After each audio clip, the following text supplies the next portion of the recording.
Assalamualaikum warahmatullahi wabarakatuh. Perkenalkan, saya binti Mar'atul Muto'ah. Di sini saya akan menjelaskan bab materi kelas 8, yaitu qawaid tentang al-jumlatul ismiyah wal jumlatul fi'liyah, yaitu kalimat ismiyah dan kalimat fi'liyah. Nah, mal makna al-jumlah? Nah, kalau dalam bahasa Arab itu kalimat disebut juga jumlah. Kalimat dalam tinjauan bahasa Arab disebut dengan jumlah. Dilihat dari sisi susunannya, kalimat dalam bahasa Arab dibagi menjadi dua, yaitu jumlah ismiyah dan jumlah fi'liyah. Apa itu jumlah ismiyah? Nah, jumlah ismiyah adalah susunan kalimat yang diawali dengan isim. Struktur penyusunan jumlah ismiyah disebut dengan mubtada dan khobar. Nah, mubtada jadi subjek dan khobar menjadi predikat. Nah, kemudian dalam penyusunan jumlah ismiyah yang perlu diperhatikan adalah di sini ada 3. Yang pertama, mubtada harus berbentuk isim ma'rifat dan rofa. Kemudian yang kedua, khobar harus berbentuk isim nakirah dan rofa jika berupa isim. Kemudian yang ketiga, khobar harus sealur dengan mubtada dari sisi jenis yaitu mudzakkar dan muannasnya, dan harus sealur dari sisi jumlah yaitu mufrad, mutsanna ataupun jamak. Nah, di sini ada contoh. At-thalibu najihun. Nah, at-thalibu sebagai mubtada dan najihun menjadi khobar. Syarat pertama yaitu mubtada harus berbentuk isim ma'rifat dan rofa. Nah, at-thalibu dibaca rofa karena dia mufrad, maka alamat i'rab rofanya itu adalah dhammah. Kemudian harus isim ma'rifat. At-thalibu isim ma'rifat, tandanya salah satunya yaitu adanya al. Nah, maka di sini sudah memenuhi syarat mubtada. Kemudian khobarnya najihun. Khobar harus berbentuk isim nakirah dan rofa jika berupa isim. Najihun di sini termasuk isim fa'il. Dia termasuk isim nakirah karena tandanya yaitu tanwin, najihun, dan dibaca rofa karena khobar. Kemudian khobar harus sealur dengan mubtada dari sisi jenis yaitu mudzakkar dan muannasnya. Nah, di sini at-thalibu artinya itu siswa. Siswa berjenis kelamin laki-laki. Kemudian najihun yaitu orang yang berhasil. Najihun di sini jenis kelaminnya juga mudzakkar. Maka at-thalibu mudzakkar, najihun juga mudzakkar. Kemudian contoh lain yang mu'anas yaitu at-thalibatu najihatun. Nah, kalau mubtadanya mu'anas, maka khobarnya juga mu'anas. Kemudian khobar harus sealur dengan mubtada dari sisi jumlahnya, yaitu bisa mufrad, mutsanna ataupun jamak. Nah, at-thalibu najihun itu sama-sama mufrad, yaitu tunggal. Satu siswa itu ialah orang yang berhasil. Nah, contoh mutsannanya at-thalibani najihani. Nah, di sini itu mutsanna, artinya 2 siswa. Ditandai dengan alif nun. Maka khobarnya juga harus mutsanna, 2 orang yang berhasil. Tandanya yaitu alif nun. Kemudian contoh yang jamak yaitu at-tulabu. Nah, khobarnya juga harus jamak, maka najihuna ditandai dengan wawun nun. Nah, kemudian di sini terdapat peta konsep yaitu kesimpulan dari pembahasan yang kita bahas tadi. Nah, di sini ada jenis jumlah itu ada 2, ismiyah dan fi'liyah. Ya, ismiyah itu terdiri dari mubtada dan khobar. Mubtada syaratnya harus isim ma'rifat dan rofa. Kalau khobar isim nakirah, rofa, dan harus selaras dengan mubtada. Nah, kemudian jumlah yang kedua yaitu al-jumlatul fi'liyah, yaitu jumlah fi'liyah adalah jumlah yang dimulai dengan kata kerja atau fi'il. Jadi fi'il artinya kata kerja. Kemudian struktur jumlah fi'liyah itu minimal terdiri dari subjek dan predikat. Fi'il kata kerja itu sebagai predikat dan fa'il itu sebagai subjek. Atau bisa juga fi'il, fa'il, dan maf'ul. Maf'ul ini menempati kedudukan objek. Apa itu fi'il? Kata kerja yang berkedudukan sebagai predikat. Kemudian fa'il yaitu kata yang berada setelah fi'il, baik berupa isim dhohir, yaitu bisa nama orang ataupun siapa gitu yang sudah ma'rifat, isim ma'rifat, ataupun bisa dari isim nakirah, bisa seumpama Ahmad, kemudian bisa Fatimah, kemudian bisa Al-Falahu, maupun dari isim dhamir, bisa huwa, huma, hum, atau yang lainnya yang berkedudukan sebagai subjek. Subjek ialah orang yang melakukan pekerjaan tersebut. Kemudian ada maf'ul bih, adalah kata yang berada setelah fi'il dan fa'il yang berkedudukan sebagai objek. Nah, maf'ul bih di sini itu beri'rabkan nasab.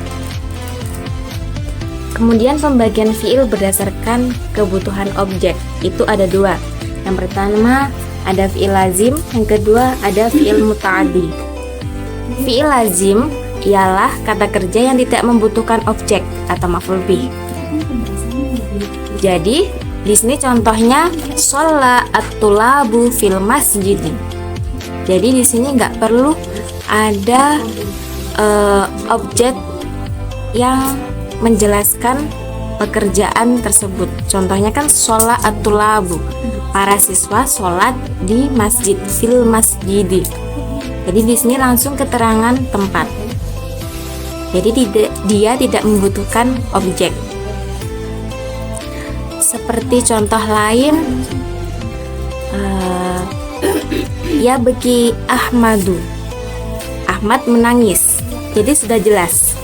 Jadi tidak perlu adanya objek.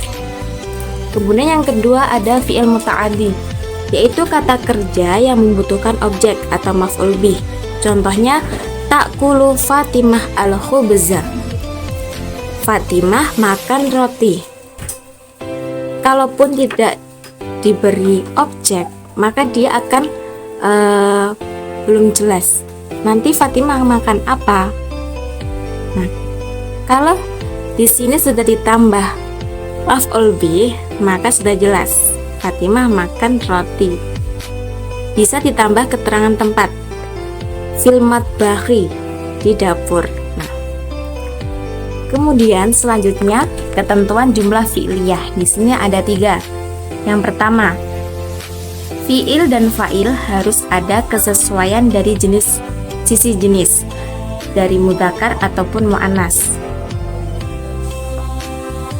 Contohnya yaitu yata'allamu at-talibu al-lughatal arabiyyati. Artinya siswa sedang belajar bahasa Arab. Nah, di sini at-talibu mudzakkar, maka fi'ilnya juga harus mudzakkar. Yata'allam ditandai dengan ya di depan. Kemudian yang kedua, at-talibatu. At-talibatu itu siswi, mu'annas.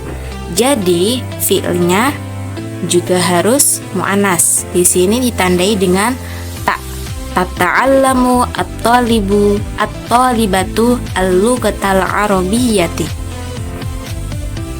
Kemudian ketentuan yang kedua yaitu fiil tetap dalam bentuk mufrad atau tunggal meskipun fa'ilnya berbentuk tasniyah atau jamak. Contohnya, yata'allamu at-talibani al-lughatal arabiyyati. At-talibani fa'ilnya berbentuk tasniyah, artinya 2 siswa. Maka fi'ilnya di sini tetap mufrad, yata'allam, menggunakan dhamir huwa, tandai dengan ya. Kemudian yang kedua, tata'allamu at-talibatani al-lughatal arabiyyati. Di sini fa'ilnya berbentuk tasniyah, namun jenisnya mu'annas, at-talibatan. Maka fi'ilnya tetap mufrad mu'annas, yaitu tata'allamu, ditandai dengan ta, menggunakan dhamir ya. Kemudian yang ketiga, yata'allamu at-tulabu al-lughatal arabiyyati. At-tulabu di sini fa'ilnya berbentuk jamak, yang artinya para siswa. At-tulabu. Namun fi'ilnya di sini tetap berbentuk mufrad. Kemudian ketentuan yang ketiga, i'rab fa'il adalah rafa dengan ditandai yang pertama harokat dhammah jika isim mufrad dan jamak taksir, seperti tadi. Yata'allamu at-talibu al-lughatal arabiyyati. Di sini fa'ilnya harokat dhammah, isim mufrad. Kalau jamak taksir di sini contohnya yata'allamu at-tulabu al-lughatal arabiyyati. Harokatnya memakai dhammah. Kemudian yang kedua, tambahan alif nun jika isim tasniyah. Isim tasniyah itu menunjukkan arti 2. Contohnya yata'allamu at-talibani al-lughatal arabiyyati. At-talibani 2 siswa. Di sini ditandai dengan alif nun karena tandanya i'rab rafa itu pada isim tasniyah itu alif nun. Kemudian yang ketiga, tambahan wawu dan nun jika isim jamak mudzakkar salim. Nah, contohnya yata'allamu muslimuna al-fiqha.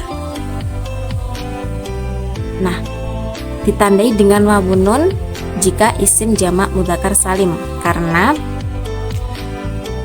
alamat i'rab rafa pada isim jamak mudzakkar salim itu tandanya wawu dan nun. Kemudian tambahan alif dan ta jika isim jamak muannas salim.